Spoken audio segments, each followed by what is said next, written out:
तो फ्रेंड्स, एक बार फिर नेशनल इंग्लिश ग्रामर की तरफ से आप सभी का स्वागत है, वेलकम है। एक बार फिर मैं आज अपने लेक्चर के माध्यम से आपको बताने वाला हूँ इन माई प्रीसेंस, जिसका मतलब होता है मेरे होते हुए, मेरे रहते हुए। यानी यह बात मेरे होते हुए, मेरे रहते हुए हमेशा नेगेटिव में बोला जाएगा। मेरे रहते हुए तुम्हें कोई पीट नहीं सकता है, मेरे होते हुए तुम वहाँ जा नहीं सकते हो, मेरे होते हुए तुम मेरा कुछ नहीं कर सकते हो। यानी इस तरह के सेंटेंस बनाने के लिए मेरे होते हुए या मेरे रहते हुए की मीनिंग सबसे पहले इन माई प्रीसेंस, ओके। उसके बाद सब्जेक्ट, और हमेशा आपको कैन नॉट का इस्तेमाल करना है। कैन नॉट यानी कैन के बाद नॉट लगाना है, और कैन नॉट जैसे ही लिखेंगे आप वर्ब की फर्स्ट फॉर्म लगाएंगे, वर्ब की फर्स्ट फॉर्म के बाद से ऑब्जेक्ट और एटसेट्रा, ओके।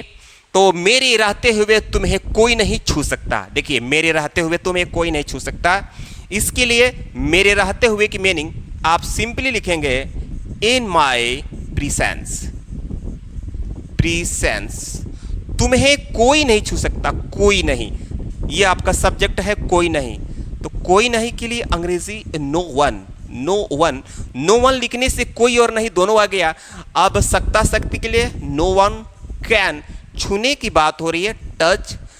ऑब्जेक्ट तुम्हें, इसके लिए यू।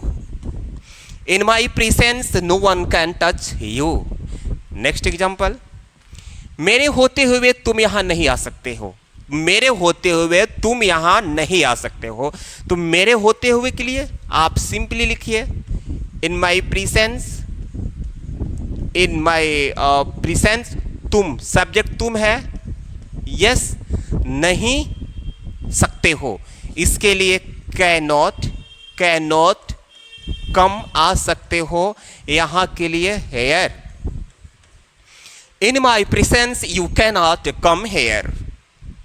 मेरे रहते हुए वे लोग तुम्हें नहीं पीट सकते हैं। मेरे रहते हुए या मेरे होते हुए, इन माई प्रेजेंस आप सिंपली लिखेंगे इन माई प्रेजेंस, वे लोग सब्जेक्ट हैं, दे। अब तुरंत इसके बाद कैन नॉट, पीटने की बात हो रही है, बीट, तुम्हें के लिए you. In my presence they can not beat you. मेरे होते हुए वह तुम्हें कुछ नहीं कर सकता है, वह तुम्हें कुछ नहीं कर सकता मेरे होते हुए। तो मेरे होते हुए या मेरे रहते हुए, फिर आप सिंपली लिख दीजिए इन माई प्रेजेंस।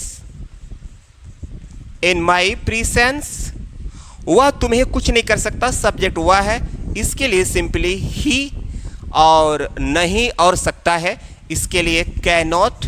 कैन नॉट, करने की बात हो रही है ना, डू, और कुछ के लिए यहां पर एनीथिंग का प्रयोग होगा, क्योंकि समथिंग का प्रयोग इसीलिए नहीं होगा, शायद आपके दिमाग में चल रहा होगा, जब सेंटेंस पॉजिटिव होता है तो समथिंग का प्रयोग करते हैं, और सेंटेंस नेगेटिव होता है तो एनीथिंग का प्रयोग करते हैं। तो in my presence he can not do anything you, तुम्हें।